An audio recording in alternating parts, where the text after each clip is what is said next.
niềm hy vọng và sự phục sinh, ánh sáng cho con người hôm nay. Trong cuộc đời, không ít lần con người rơi vào tuyệt vọng. Đó có thể là khoảnh khắc mất đi một người thân yêu, một giấc mơ tan vỡ, một tương lai tưởng chừng sáng rực bỗng chốc khép lại. Có những người đã cố gắng hết sức nhưng vẫn thất bại, có những người mang trong mình bệnh tật nan y, có những người sống trong cảnh chiến tranh, nghèo đói, bạo lực, đến mức không còn nhìn thấy ánh sáng phía trước. Tuyệt vọng là một trải nghiệm rất thật, rất con người, và đôi khi khiến người ta tự hỏi, liệu còn điều gì đáng để sống tiếp. Trong bóng tối ấy, giáo huấn của Chúa Giêsu về niềm hy vọng và sự phục sinh hiện lên như một ngọn hải đăng, soi sáng con đường cho nhân loại. Phục sinh không chỉ là biến cố lịch sử của 2000 năm trước, khi Ngài sống lại sau 3 ngày chịu chết, mà còn là thông điệp vĩnh cửu. Cái chết không phải là dấu chấm hết, bóng tối không phải là định mệnh, thất bại không phải là sự sụp đổ cuối cùng. Luôn có một khởi đầu mới, luôn có một cánh cửa mở ra, và luôn có một niềm hy vọng cho những ai dám tin. Hình ảnh mồ trống sáng sớm ngày thứ ba không chỉ là câu chuyện tôn giáo, mà là biểu tượng cho sức mạnh vượt qua của con người. Nó nói rằng ngay cả khi tất cả tưởng như đã kết thúc, vẫn còn một sự sống mới có thể bắt đầu. Sự phục sinh chính là lời khẳng định rằng ánh sáng mạnh hơn bóng tối, tình yêu mạnh hơn hận thù, và sự sống mạnh hơn cái chết. Trong xã hội hôm nay, niềm hy vọng ấy đặc biệt cần thiết. Chúng ta đang sống trong một thế giới đầy biến động, dịch bệnh, khủng hoảng kinh tế, thiên tai, chiến tranh, sự bất công xã hội, sự mất mát niềm tin. Nhiều người trẻ cảm thấy bơ vơ, không định hướng, sống trong lo âu và trầm cảm. Có người bị vùi dập bởi áp lực công việc, có người mất niềm tin sau những mối quan hệ tan vỡ, có người mỏi mệt trước những cám dỗ và thất bại liên tiếp. Trong tất cả những thực tại ấy, con người cần một điểm tựa, một niềm tin để đứng dậy. Và chính thông điệp của Chúa Giêsu về sự phục sinh là ánh sáng để ta không gục ngã. Niềm hy vọng mà Ngài mang đến không phải là ảo tưởng, cũng không phải là sự trấn an rỗng tuếch.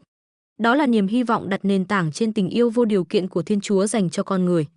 Nếu Thiên Chúa có thể biến một cái chết tủi nhục trên thập giá thành chiến thắng vinh quang của sự sống, thì Ngài cũng có thể biến những thất bại, những nỗi đau trong cuộc đời ta thành cơ hội để trưởng thành và tái sinh.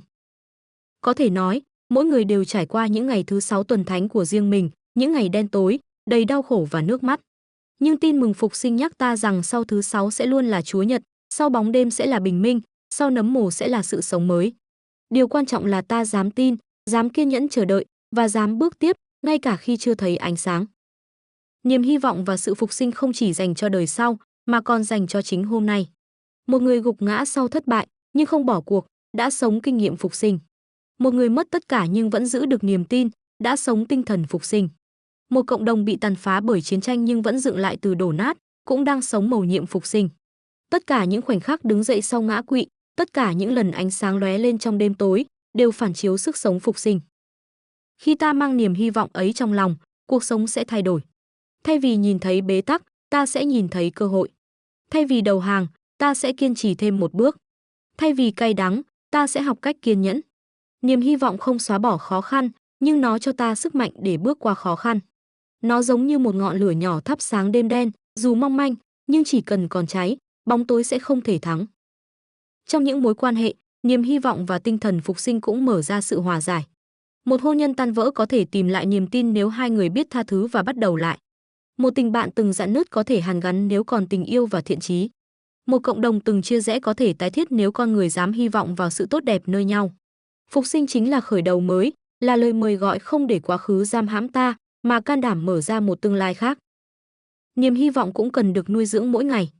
Nó đến từ những điều nhỏ bé, một lời động viên, một cử chỉ yêu thương, một ánh mắt cảm thông. Khi ta trao cho nhau hy vọng, ta cũng đang làm cho tinh thần phục sinh trở nên sống động trong đời thường. Một giáo viên tin vào học trò, một bác sĩ khích lệ bệnh nhân, một người bạn kiên nhẫn ở bên người đang khủng hoảng, tất cả đều là những hạt giống hy vọng gieo vào lòng đời. Đôi khi ta nghĩ rằng để thay đổi thế giới cần những hành động vĩ đại. Nhưng sự thật, thế giới đổi thay nhờ những người biết giữ niềm hy vọng và chia sẻ nó cho người khác. Chính họ là những chứng nhân sống động của phục sinh. Không phải ngẫu nhiên mà Kitô giáo, từ một nhóm nhỏ bé bị bách hại, lại có thể lan tỏa khắp thế giới. Bởi vì những con người ấy đã mang trong mình sức mạnh của hy vọng, sức mạnh của sự sống lại. Điều kỳ diệu nhất của niềm hy vọng nơi Chúa Giêsu là nó không bao giờ cạn kiệt. Con người có thể bỏ rơi nhau, có thể thất vọng về nhau, nhưng Thiên Chúa không bao giờ bỏ rơi con người. Ngài đã hứa ở lại cho đến tận thế, và sự phục sinh là dấu chỉ vĩnh viễn rằng lời hứa ấy là thật. Ngay cả khi ta thấy mình cô đơn, Ngài vẫn ở đó. Ngay cả khi ta vấp ngã, Ngài vẫn chìa tay. Ngay cả khi ta lạc lối, Ngài vẫn chờ đợi để đón ta trở về.